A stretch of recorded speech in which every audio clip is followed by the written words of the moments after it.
And now at GMA this 4th of July, it is the height of summer, and that means it's also prime time for Lyme disease, that debilitating infection spread by ticks. 20,000 people get the disease every year, and now an emotionally charged new documentary called Under My Skin looks at sufferers of chronic Lyme disease, a painful condition at the center of a heated medical debate. It's like being wrapped up real tight like a mummy, so you can't move anything.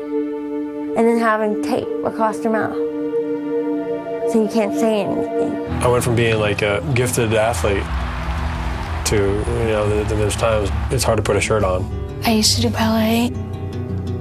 I was really confused when the doctors told me there was nothing wrong with me and I was just making it all up. Most cases of Lyme disease can easily be treated with a short course of antibiotics, but for some, their persistent symptoms are challenging the conventional medical wisdom. I've been misdiagnosed as having chronic fatigue syndrome, lupus, ALS to MS to nothing.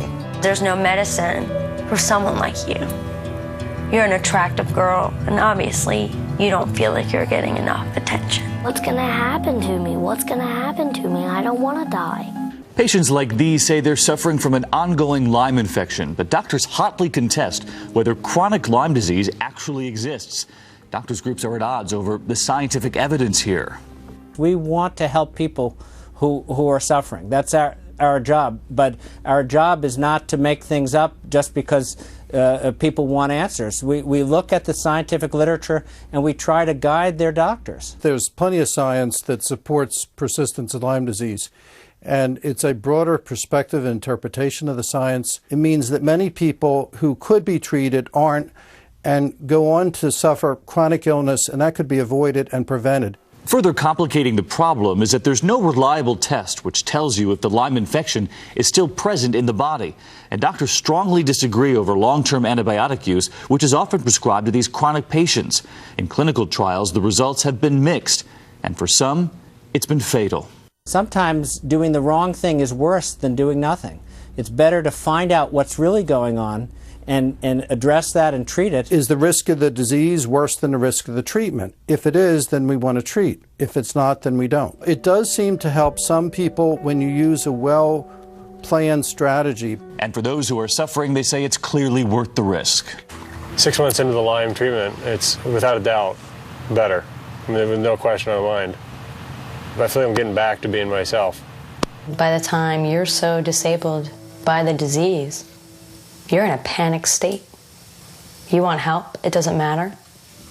You'll pay anything to get your health back.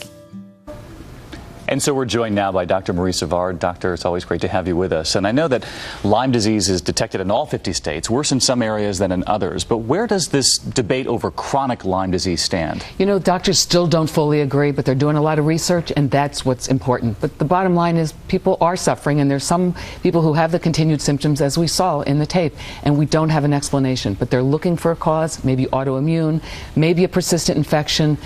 But they are doing the work to try to find those answers. Excruciating for the people who think that they have it. Let's talk about the symptoms, so that if you're out there, often it goes misdiagnosed. That's the biggest problem here, is it not? Yeah, the bottom line is it's a serious disease, so it can be misdiagnosed, it can look like other things, but the earliest sign, 70 to 80% of people will have what's called a bullseye rash, a red rash. That can be a clue. That can be then quickly followed by other things like chills, headache, fever, even fatigue, joint pains. A lot of symptoms, even swollen lymph glands. And those are the early stages, and if you get to the doctors, get on the antibiotic, it can make a huge difference. The late stage is the arthritis. It can affect the heart, can even affect the brain.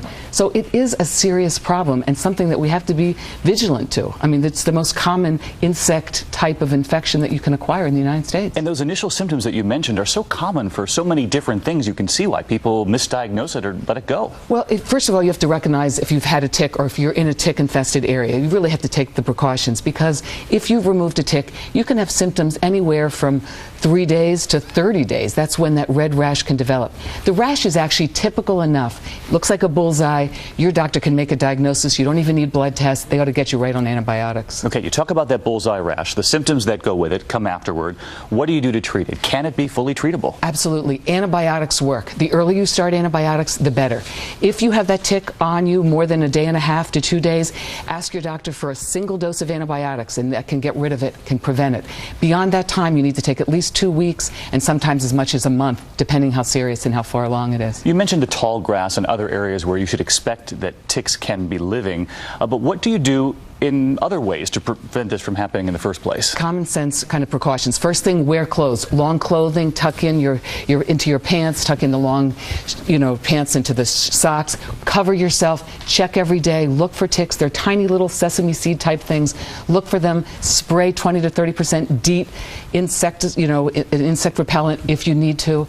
Common sense, though, don't, stay out of the grass, stay out of the ground, don't roll in it. Yeah, we don't want to scare people. We just want them to be aware, right? Be vigilant and call your doctor if you have any questions. Don't wait. Great to have you with us on the 4th. Dr. Zavard, thanks for being here. Great, thanks. And we'll be right back.